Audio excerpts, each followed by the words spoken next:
Alright guys, welcome back. We've got Capitalist Realism by Mark Fisher, which was published in 2009. So capitalism is a word that's being thrown around a lot recently, but most people don't actually know what capitalism is or how it shapes everything around us, right? Like, it's more than just markets and profit. So Mark Fisher's Capitalist Realism, part of why we're reading this in an intro to writing class is because this book is less than 100 pages, and when I read it, it literally changed my life from an academic standpoint, but also more so actually just as like a living, working person in this world. This book is... we're going to get into the content, and I want us to think about the content. But also from a writing perspective, since this is a writing course, I want us to look at capitalist realism as a model for really succinct and brief, but like critical writing. He's making really big observations and offerings with this book, and it is really short, okay? It is approachable from someone who has no background to any sort of academic theory or econ theory, and it's also really illuminating for those of us in academia. Okay, so before we get into this is not going to be a really complicated econ theoretical moment in this lecture. Just real stuff that's going on. I hope that you can actually relate in a lived experience sort of way. So first, what is capitalist realism? So we should think about capitalist realism as sort of the vibe or the mood that we are all living in these days. So it's basically this idea that capitalism is the only way that this world can be run. And it's so deep in our heads that we can't even imagine a different system, right? It's like when people talk about the economy, they assume that capitalism is just how things work, and anything else is seen as unrealistic or some outrageously radical idea. So initially someone might say, who cares, right? Like, I'm just trying to make my money. I'm just trying to get my bag, whatever it is. I get that. But here's where Fisher makes you think twice. Capitalism isn't just about money. It is about how we live and work and think. So everything is a transaction now, right? You've got to network and hustle and always be on, and everything is a competition. Even personal stuff, right? Like your relationships or free time is framed like, how can I use this to level up? And it's really stressful, right? So Fisher says that stress is by design. He says that the constant grind is the result of this capitalist system that keeps us chasing more and more and more and producing this fear of scarcity, but also the scarcity in general, right? Through generational inequality and the wealth gap. Think about it. School and internships and even the job market obviously all has you competing against people who are also just trying to get by, stressed AF, just like you, right? And when you can't keep up, it feels like it's your fault, right? Like as if it's a personal failure. But Fisher is arguing that the system itself it's broken, but it's also exactly working how it's supposed to, right? Where it's not just about working harder. You can't work your way out of this system. When he asks right on the cover, is there no alternative? He's referencing Margaret Thatcher's infamous declaration that there is no alternative to the market economy. But he's also articulating that capitalism is so baked into our culture that we don't even see it anymore. Right? Like, we don't even question it. Every movie, every ad, every TikTok influencer who's talking about hustling and grinding and selling on TikTok Shop and posting content day after day after day, they're all part of this bigger system that convinces us that this is the only way that life can be lived. And Fisher says it's easier to imagine the end of the world, like in those apocalyptic movies, than to imagine the end of capitalism. And that is what capitalist realism is, the feeling that nothing else is possible. It's gotten to the point where every solution to every problem seems to be let the markets handle it, right? And we stop thinking about other ways to solve problems. That's why things like climate change feels impossible to address, because all of the solutions that we come up with are based on keeping this system going, even when it is clearly causing the problem in the first place. And one of the deepest parts that Fisher gets into is how capitalism affects our mental health. Fisher talks about depression and anxiety and burnout as systemic problems, not just personal issues. So it's like the constant pressure to succeed and be productive all of the time isn't just on you because you're lazy or unmotivated. It's a result of this grind culture that capitalism is forcing on all of us. I was watching this show and this character said that in America, we live to work, and in other places in the world, they work to live.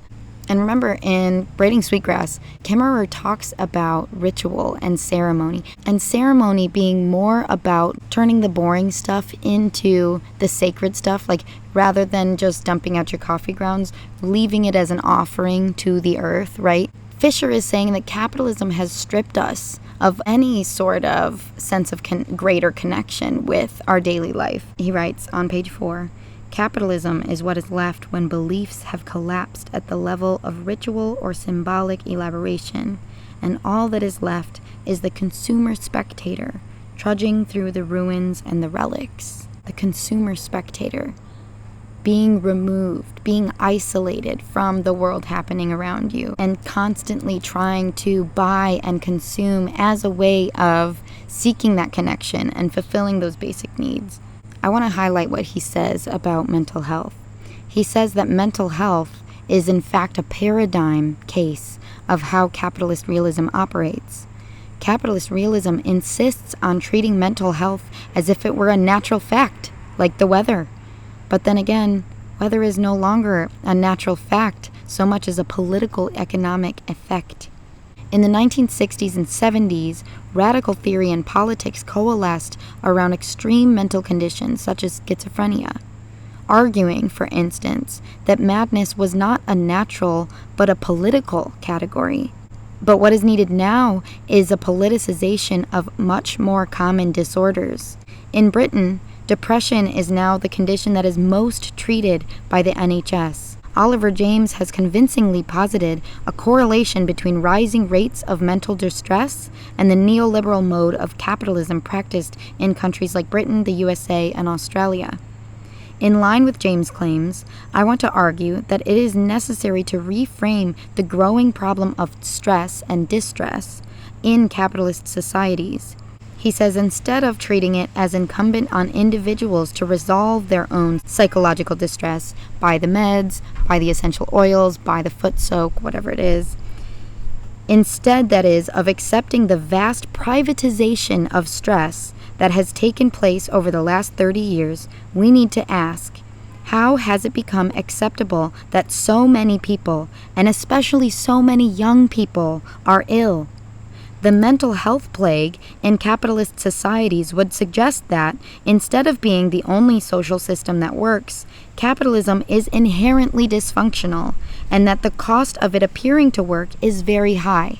So, just for example, college students are under the pressures of high tuition and mounting student debt and a really high cost of living and limited opportunity to make that kind of money, right? And many students are obviously aware of their financial precariousness, right? That instability. And they're obviously also feeling overwhelmed and sometimes depressed by their circumstance. However, too many people don't connect that personal distress to the broader systems at play, where students feel trapped in this cycle where financial struggle seems inevitable and insurmountable. So then students are left feeling not only financially impoverished, but also psychologically defeated. And so this dark interplay between economic disparity and mental health highlights how capitalist realism can create this suffocating sense of inevitability and despair and defeat. So again, from a writing perspective, Fisher is citing a lot of different thinkers and he's working with some really big concepts, but he breaks it up with these more digestible explanations and connections of how all of these things are working together. So he's talking about Zizek and Lacan, but he's also talking about Wally. Another strategy that he uses is he is consistently reflecting on and anticipating the counter-argument, right? So in chapter 3 he asks, if capitalist realism is so seamless, and if current forms of resistance are so hopeless and impotent, where can an effective challenge come from? Right? So he's anticipating okay, so now what? Right? to his argument. So he says a moral critique of capitalism, so emphasizing the ways in which it leads to suffering, only reinforces capitalist realism. Poverty, famine, and war can be presented as an inevitable part of reality, while the hope that these forms of suffering could be eliminated easily is painted as naive utopianism.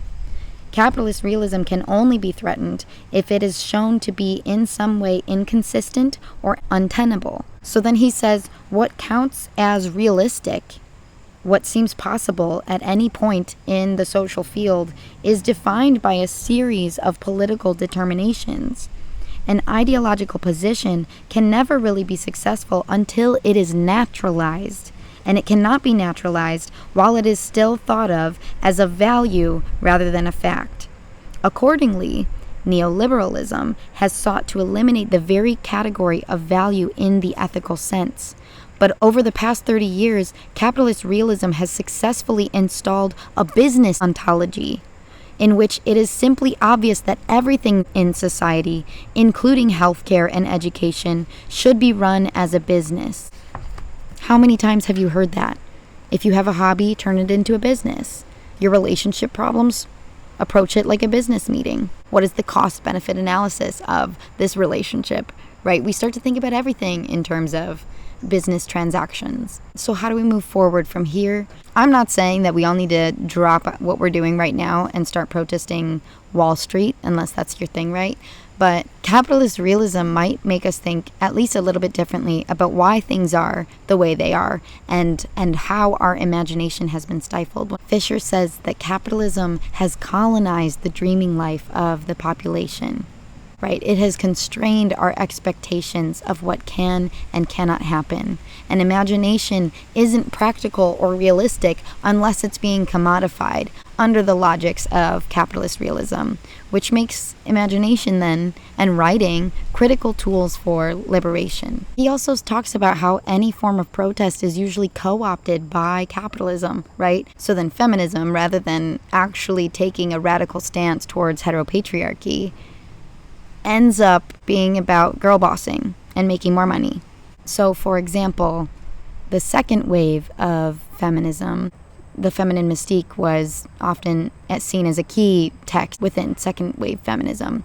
But that book was pivotal for many middle-class white women who felt unfulfilled by their own domestic life and wanted to enter the workforce, but did not have that critical engagement to think about who then was left to take care of their children, which was the women of color, right? So all of these white women wanted to go out and girl boss gatekeep, and they did that. And then the ones that raised their kids did not get paid living wages, and therefore lived the exact lives that the white women were claiming that they wanted to escape in the first place, right? Nowadays, the neoliberal part of that means that there is this illusion that we are free from the shackles of race and the history of colonialism because anyone can make their money and get their bag, and there is, I'm using air quotes here, no more discrimination, right? And still, we're just expanding the system to use different actors rather than actually dismantling the system that caused the dissatisfaction and dysfunction in the first place. So capitalism gives us this illusion that we're living these easier lives and we have all this technology and we're living in better ways than our ancestors, right? But Fisher prompts us to think about the sacrifices that we're making in the process, right? The ways that capitalism keeps us stressed out and always wanting more and always operating from this fear of scarcity rather than a mindset of abundance and resource sharing and collective respect and mutual reciprocity with the earth. Gatekeep, girl boss sort of slogans, especially when people are using these terms unironically, it's you got to think about the exclusivity and the power dynamics in play. Girl boss is the slogan that comes out of mainstream media, representing women who are empowered in their careers, breaking the glass ceiling and succeeding within these capitalist structures. And it focuses on individual empowerment and entrepreneurial success and becoming a leader in traditionally male-dominated industries. And gatekeeping refers to the process of controlling who has access to resources and opportunities and information within any given space, often using that power to exclude or privilege certain groups over others. So the girl boss ethos, while empowering maybe for some people, has also obviously come under a lot of criticism for reflecting a very white, middle-class, individualistic notion of feminism that mirrors pretty much the same exclusion seen in Brady Friedan's The Feminine Mystique. The girl boss slogan is typically referring to women who are already in positions of relative privilege, right? And it celebrates those who are able to navigate and thrive within capitalist structures, ignoring the struggles of working class women and women of color whose experiences are shaped by systemic racism and classism and labor exploitation, right? And girl bossing is not about challenging the system, but instead fitting into it, and fitting into it in a way that benefits that person individually, not the collective, not women, but that woman. So Friedan at the time, in the 1960s, was focused on improving the quality of life for suburban housewives rather than dismantling larger systems of inequality. And that is often about working within the capitalist system to rise to the top, rather than challenging the system itself. So Audre Lorde and other feminists of color have emphasized that, and this is a quote from Audre Lorde, the master's tools will never dismantle the master's house, meaning that achieving success within oppressive systems will not lead to liberation. And this critique can be applied to the girl boss culture, where rising to the top within a capitalist structure doesn't fundamentally change the system that continues to suppress groups. To clarify, Fisher's not talking about feminism. That is my contribution to what Fisher is talking about. But Fisher argues that neoliberal capitalism, which became dominant in the 20th century, the late 20th century, individualizes success and responsibility while erasing the possibility of systemic change. So neoliberal capitalism emphasizes free markets, deregulation, and privatization. And under this system, individual success is highly prioritized over collective well-being or any sort of community. The idea that everyone can make it if they just work hard enough, which is central to both neoliberal ideology and that girl boss ethos that I was just talking about, that is an illusion that obscures how deeply systemic inequalities are entrenched. And this is why people struggle to understand privilege, because they are working hard and they are unaware of the ways that they are set up to be able to succeed in that. Like it's not that they're working harder, they just fit in better, maybe. Or they have access to opportunities or money or literally connections, whatever it is, right? Privilege, just like wealth. It's not about life just becoming easy, but it is about your struggles look very different from mine. And your work ethic got nothing to do with it. So neoliberalism encourages us to see ourselves as individual entrepreneurs responsible for our own success or failure, rather than as part of a broader collective impacted by structural forces. So Fisher calls this the privatization of stress, where the pressures and anxieties of living under capitalism are individualized, right? In the same way that the girl boss culture tells women that empowerment is all about individual ambition and hustle and overcoming the obstacles to get that spot as CEO, rather than collective feminist liberation. And also, capitalism really permeates our self-concept, where our worth is tied to our productivity and market value, right? The way that we see ourselves and the kindness that we can hold for ourselves is directly tied to what we accomplish in a day, or what we don't accomplish in a day, or how much money we make, or how much we don't make, or whatever that is, right? And the girl boss movement often celebrates women who are succeeding by playing that capitalist game, internalizing the values of competition and ambition and personal branding, right? And this is the exact kind of thinking that Fisher critiques in Capitalist Realism, where we're led to believe that there is no alternative to capitalism, and even feminist movements can get co-opted into these capitalist ideals of self-optimization and individual empowerment, right? Feminism is not meant to be an individual thing. It's just not. But capitalism, especially neoliberal capitalism, has turned feminist rhetoric into brandable identities where we can buy a t-shirt on Amazon that says fuck the patriarchy. And this girl boss mentality fits into this sort of marketable feminism that is all about individualism rather than a collective struggle for justice. This girl boss culture tells women that they can also be powerful and wealthy if they simply work hard enough and lean in, right? Surrender to how this system works and do your best to survive, and you'll get there too. So obviously, the critiques from women of color during the second wave of feminism, but also throughout history, challenges the idea that feminist liberation can be achieved simply by focusing on individual empowerment, right? And so women of color are the ones who have called for a more intersectional approach to understanding racism and classism and economic inequality. So this girl boss slogan ignores these broader issues at play in the same way that neoliberal capitalism distracts from collective struggles for justice. And I just want us to revisit this binary thinking, because obviously you can be really upset about how capitalism works, and we're in it. I engage in these practices of imagination where I imagine having a grand communal garden and we all take care of each other, and school is more about taking care of children than indoctrinating them with political agendas, right? I love to think about that, and we're not there, right? So there's some people that are like, oh, well, if you hate America so much, or if you hate this so much, leave.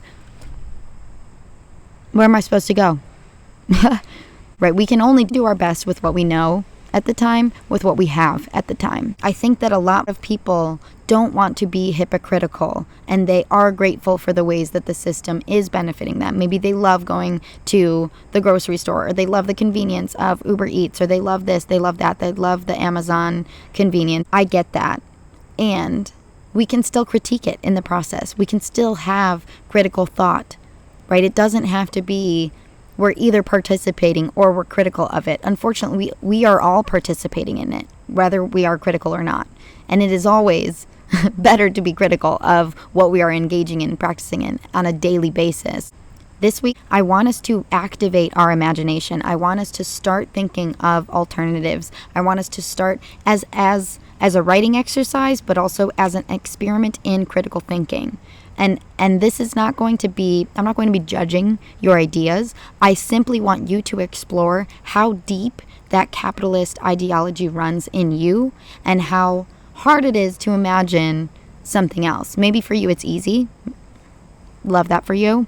Maybe for you, you're like, actually, I'm like resisting this to my core, and I want to believe in capitalism so deeply I don't even want to do this assignment. We're all going to be coming to this assignment from a different place, and I respect that, and I want you to come authentically as you. I don't want you to write what you think I want to hear. If you disagree with me, I want to hear about it. I want you to write about it. Give me your perspective, okay? That is what writing is about. It is about communicating and staying true to yourself so that you can convey your truth. All right? I'm looking forward to reading them.